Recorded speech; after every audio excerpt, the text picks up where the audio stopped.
superficiality that has become so attractive that it bothers us. Ngayon, ano ba yung kadaliman? Ano ba yung depth? Baka naman mga graduates, baka isipin nyo, ay, sige, ipapakita ko sa mundo na ako'y malalim. Kaya sa inyong mga pang-araw-araw na buhay, ang inyong lengguwahe ay hindi na maintindihan. At kapag kayo ay tinanong, ano ang sinabi ninyo? Sorry, my language is so deep, you cannot understand me. Kasi graduate ako ng Ateneo. Huwag naman natin lituhin ang tao. No? Ang lalim ay hindi sa kawalan ng kakayahan na maunawaan tayo. Sa katunayan, salamat po, napakalalim. Ang malalalim na katotohanan ay naipahahayag lalo na sa mga tahimik at mga simpleng pamamaraan. Bakit kung minsan ang mga ilan sa inyong mga magtatapos ang napapaiyak pagkatapos ng isang lecture? Minsan lumalabas kayo ng classroom, hindi napapaiyak, kundi inis na inis. Pero bakit isang simpleng kwento tungkol sa isang simpleng tao kung minsan ang tama ay sa kalaliman? Saan natin makukuha ang tinatawag nating kalaliman bilang mga anak ni Ignacio? Sa kanya rin na namang spiritualidad, finding God in all things. Dahil ang Diyos, ang puso, ang kalaliman ng lahat ng nilalang, ng lahat ng nangyayari, ng kasaysayan ng mundo. Ang isip at puso na dahil malinaw ang kanyang pakay, ay hinahanap ang Diyos. O kaya rin naman, nagpapahanap sa Diyos.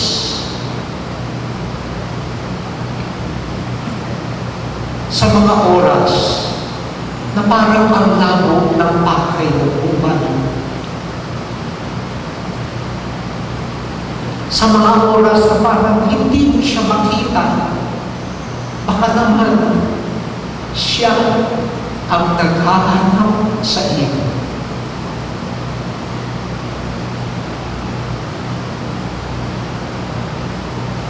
Bahagi yun ng kalaliman. Kapag may mga lumalapit sa akin at nagsasabi, I feel lost, para akong nawawala. Hindi ko naman alam lagi ang sasabihin, pero minsan ang nasasabi ko, just wait to be found.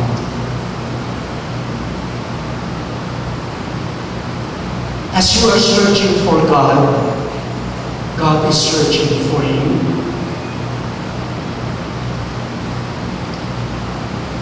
That profound humility that made an Ignatius open to anything that the church would want him to embrace.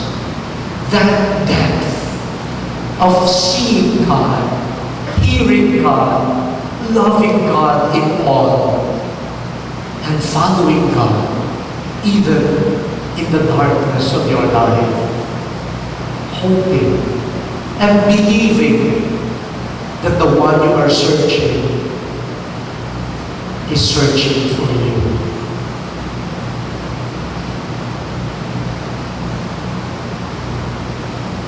Sana po yung ganito na kalaliman. Ito po ang magbibigay ng kahulugan sa paghahanap ng napakaraming tao. Yung mga tao na parang lagi na lang nababara ang kanilang paglalakbay. Sana po, itong natutunan natin at ipinamana sa atin ni San Ignacio, hanapin siya sa lahat ng oras. At kung hindi natin mahanap, maniwala na siya'y hinahanap, naghahanap sa atin. Ito po ay magbibigay ng lakas, ng liwanag, at ng katatagan sa maraming tao. Pwede ko bang magpahid muna ako?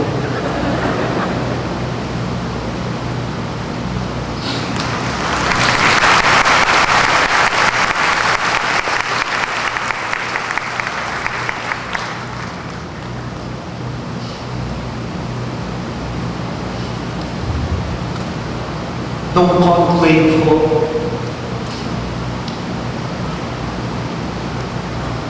nung malapit nang maabot yung numero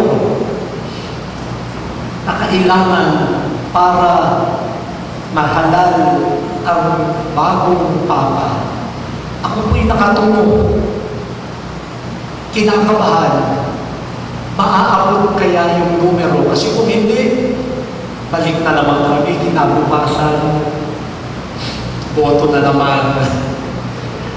At nung naabot, talaga naman yung ibang uring ligaya. At nung tinignan ko si Cardinal Bergoglio, bigla akong nalungkot. Para akong naawa. Sabi ko, ano ba itong ginawa namin? Parang tuwang-tuwa kami na, ay, makakalabas na kami. Sa iyo ng mga balikat ang lahat. Pero nakakatuwa ko, nung nakasama ko siya sa kainan, after the conclave, nagkwento siya. At kita niyo ang puso ng isang anak ni Ignacio. Katabi niya sa conclave si Cardinal Humes ng Brazil, retired cardinal. At nung malinaw na siya ang nahalal, binulong sa kanya ni Cardinal Humes, huwag mong kalilimutan ang mga dukha.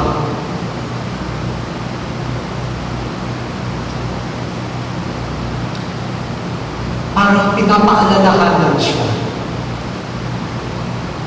Ang buong mundo ngayon itataas ka. Huwag mong kalimutan ang mga mabababa, ang mga dukha. At yun daw, paulit-ulit sa isip niya, ipoveri ang mga dukha.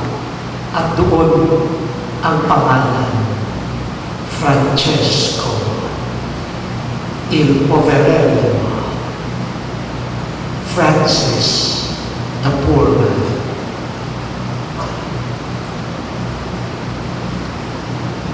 At sabi niya sa amin, I forgive you and may God forgive you for electing me. But you could see, now, finding God in all things. Hindi naman siya bulag sa magiging bigat. Pero nangungusap ang Diyos. Nandito ang Diyos. Nangusap sa mga kardinal. Nangusap kay Cardinal Humes. Pakinggan. Pati sa pangalan. Halos ibinigay sa kanya. May lalim dahil nandun ang Diyos. At bilang pagwawakas ko sa mga magtatapos Isa pang pakiusap sa inyo, sana sa inyong pagyakon sa iba't ibang sulok ng buhay at ng mundo, dalhin ninyo ang habag at awa ni Kristo. The compassion of Christ. The mercy and love of Christ. Ang isang di ko makalimutan sa spiritual exercises ni St. Ignatius ay yung maraming pagkakataon na inaanyayahan niya ang nagdarasal. Humarap ka kay Jesus na nakapako sa krus. Humarap ka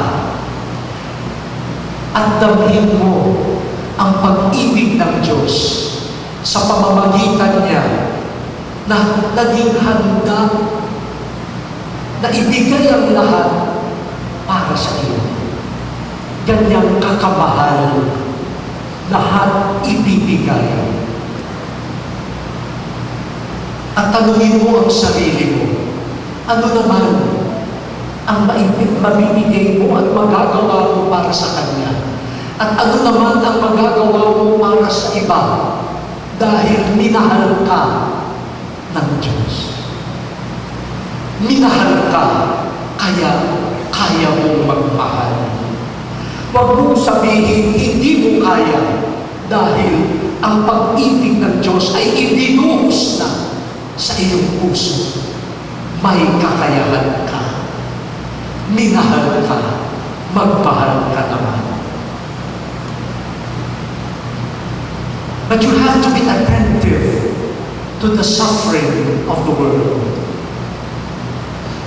Even when they do not verbalize their suffering, these people have many ways of communicating their suffering. Sa aking karanasan, lalo na bilang pari, ang daming mga tao lumalapit, dala-dala ang kanilang mga suliranin sa buhay, problema. Minsan, nakakapagbigay ka ng solusyon. Pero bakit ba may mga tao na pabalik-balik ang pagpunta sa iyo? At dito ako nagpapasalamat sa isang manunulat. Nung binasa ko siya, parang, ito yung karanasan ko. Si Bob Johansen, sabi niya, may mga tao na hindi naman problema ang dala-dala, kundi dilemmas. Problems can be solved, but you cannot solve dilemmas. Dilemmas continue.